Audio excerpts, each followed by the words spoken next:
afternoon, guys. Hope you're well. Same process as ever with mics around the room. We'll set an embargo partway through for 10:30 this evening, please.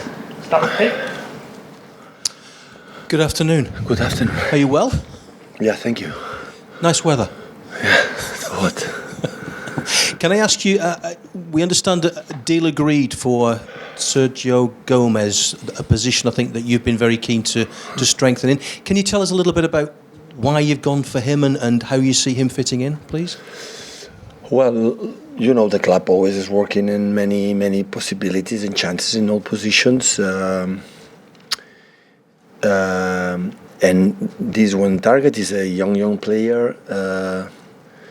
In the World Cup, European Cup years ago, the best player was Phil Foden, and he was the second best player in this tournament. He played in Spain under 21, and he was a young talent player for the academy Barcelona. He went to Dortmund. He didn't have much minutes, and the last year played under the good hands from Vincent Kompany in Anderlecht, and he played really well. And yeah, we target him, and we could bring him here. So that's one for now or one for the future? No, for now, no. He's going to stay with us, the squad, and it will be with Joao, alongside Joao, Josh and him, a position for the left back. So he's going to stay with us. Haaland inevitably took a lot of the headlines last week. Can I just check with you? I think you've been a manager now for 15 years, since 2007? Yeah, more or less, 14, 15. Of all the players that you've coached and managed in that time, can you rate Haaland at this stage? I know you've only seen him for a few weeks. He's an exceptional player, but we are together 1 month, 1 month and a half, so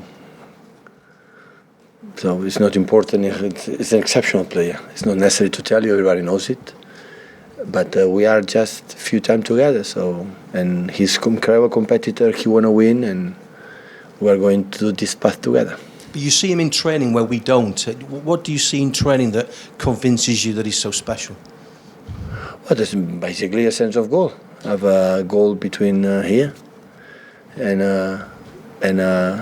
what I impressed the most is the fact that he had incredible good education. For the fact he's a very humble guy. Knees on the earth, how much he talks with the young players, not just for the important players that we have. He talks. So, yeah, he settled good, like Julian, like the other guys. And can I also just ask you, this week, 30 years we've had the Premier League in existence. There's been a lot of inter-club rivalry since then. We had Arsenal and United very much at the start of the Premier League. It tends to be you and Liverpool in recent seasons. How healthy is it for the league that you have that rivalry with a side like Liverpool, would you say?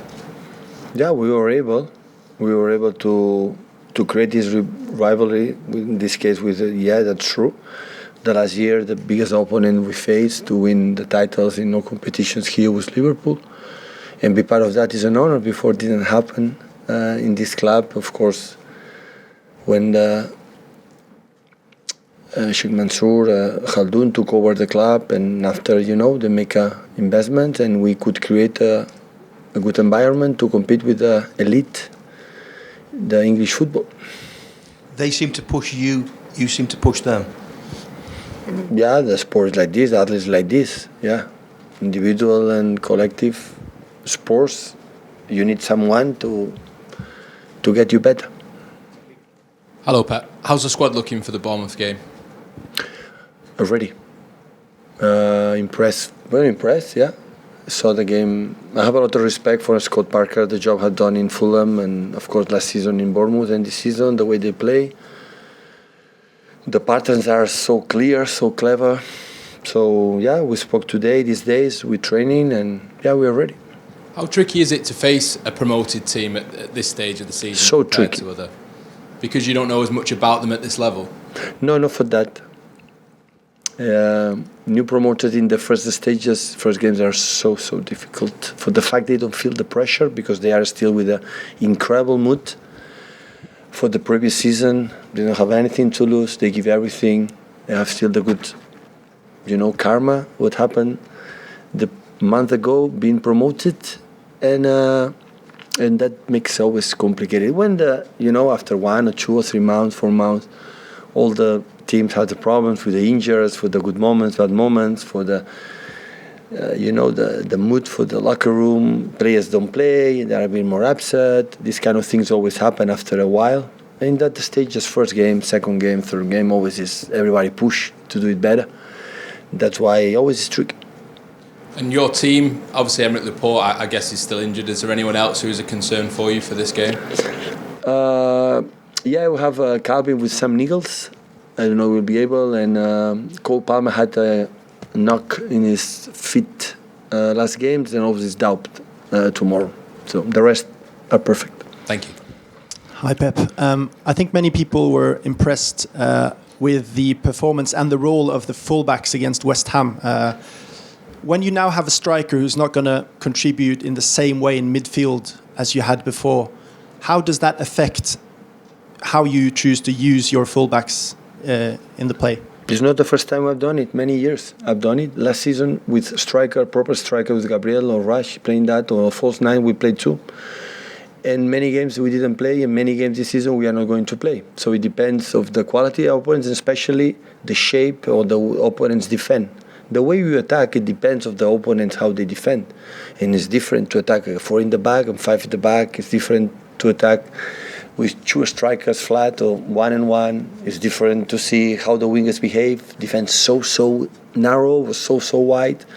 This affect your attack, and that you have to adapt. So, but since I would say Bayern Munich start a little bit, especially the second season. Always I use it many times. And we saw a couple of times Erling contributing in the build-up play, in the link-up play with the offside goal in the first half and the De Bruyne cross in the second half. How did you assess his first signs in the link-up play? Listen, Erling, quality is score goals. I want the guy to score goals, but in the process to score goals, I don't like the striker just to wait there, waiting the balls to come, and I want to be part in both. I think, I didn't speak with him about that, but I think he likes to touch the ball. And as much touch the ball, he's happy. But no Erling, all of them, and that is what he wants. Without the ball, everybody has to run. That is simple. With the ball, everybody has the freedom to be in touch, respecting the positions to touch the ball. And especially now build-up, if he want to drop, he can do it because he's good linking, giving extra passes, but of course close to the box. I don't want Erling Haaland dropping. I want Erling Haaland to score a goal like Julian. So, but it just, all the players likes to be in touch with the ball, and we want all of them to do it. Hi, Pep. After the game in the United States against Bayern Munich, Erling told us that with a smile that he thinks you are a little bit crazy, and he likes that. Some people would probably say that he is a little bit crazy as well when it comes to football. What do you think he means with that, and do you think it's important to be kind of obsessed with football to develop? Erling, like Julian, for example, or Phil Foden or Cole Palmer, so they have a lot of margin to improve. I would not like to make Phil Erling like he's, of course, an exceptional player is done. I think he can be a better player, and he has to, and I think have the will to do it. I think he likes to play football. I like my job, and we do our passion on the field, and even sometimes off the field. But that's all. So I never see a player with 21, 22 years players. Maybe Messi in that time he was already in advance, but the rest is never unfinished business. So always you can do, always you can improve, and we will try it. We'll try to finish this season, the next season, finish career here. Said, okay, I'm better player than when I arrive, and you know, and this is what we are looking for him, because you asked me about him, but for Phil Foden, for example, Phil is an exceptional player, but they have a lot of margin to be better. You know, still is playing for his incredible instinct that he has, but he has to try to read the situations a little bit better. And this is one, you know, the reason why we are here, staff, you know, managers, my assistant coaches, to do it, to try to help them. And what kind of game do you expect against Bournemouth tomorrow?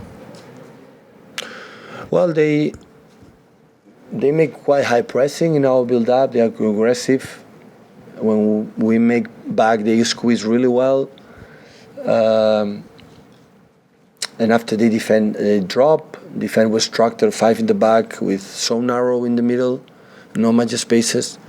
And they have a common pattern, 5 in the back. They are close in the build-up to drag you out, and after link a lot with the striker, with the wingers.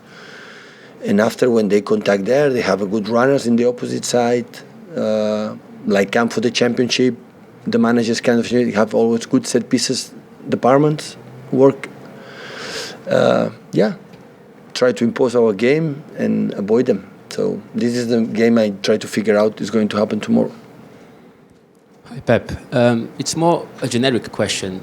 Is it possible to keep a player's creativity intact with the current tactical demands of football? I mean, finding the balance between tactical obligations and creativity freedom, one of the challenges for it's a good debate, but I think the tactics is just put it on the field to help them to express the talent quite often, more often than normal. I use the tactics to create some patterns, like everyone can be more comfortable, it can be more, more time and his expression, his talent as much as possible. This is I use the tactics. Defensively, to take the ball as quick as possible, as far as possible our goal, and with the ball, if I can create some patterns, like arrive 20 balls in the box for our strikers can have more chances to score a goal, this is tactics. But I don't believe the tactics is do you whatever you want, because after that it's a little bit chaos. In the chaos you don't know exactly what is going to happen, But it's related.